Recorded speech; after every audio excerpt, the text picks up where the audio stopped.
So if we're lucky, we'll get this one out as well. Remember what I said, you decide whether it's past, present and future, or the situation, the advice and the outcome. You'll know when you hear what they say.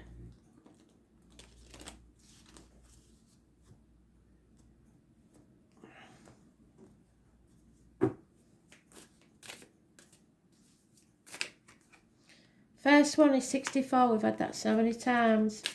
Usually in the last position there. 52. And 17. So these may be the years you're born, 1964, 1952, 2017. They may have many significances. The number 50 is the external energy. So 64 is the arrival, I believe.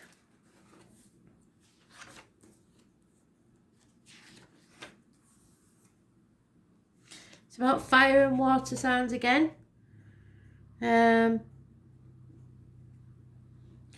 are differences which must be overcome if a situation is not to break down altogether. This is another example of essential ambivalence of the ancient Chinese philosophy. In personal affairs, it is time of considerable change, and it is possible to realise your goals, but it will not be easy. You may have a clear vision of where you want to go and how to get there, but fate always has more in store than you bargained for. So arriving is rarely straightforward as you imagined.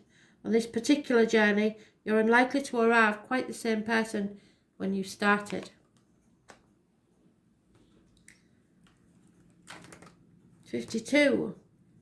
So you must keep still. They told us this yesterday, I believe. It's mountains upon mountains.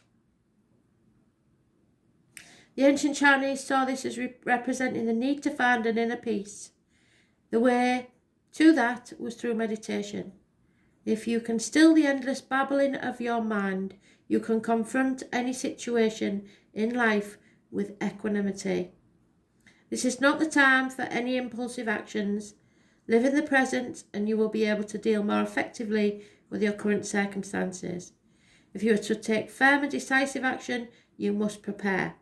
And the best preparation is to be still. If you remain quiet inside, you'll be able to spot difficulties in advance and be ready for them. And finally, that bloody 17 again. But when is that 17 going to be? Let's see. Following.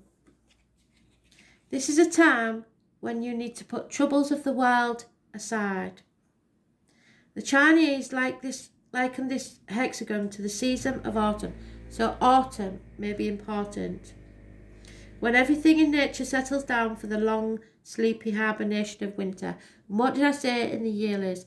Most people won't get to where they're supposed to be till October, November time. There may be a significant meeting in October or November.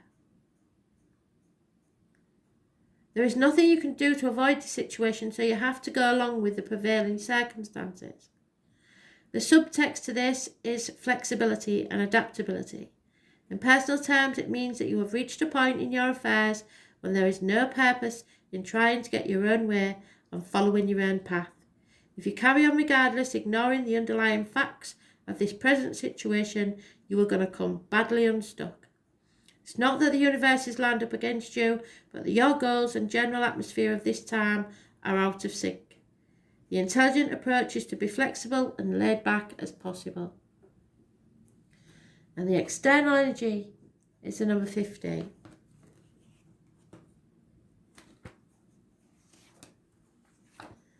So it may be especially important if you are 50 years of age.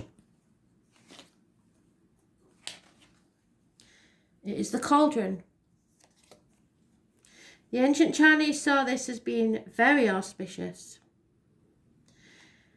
The clinging fire is above and the gentle wood or wind presenting an image of a fire over which to cook.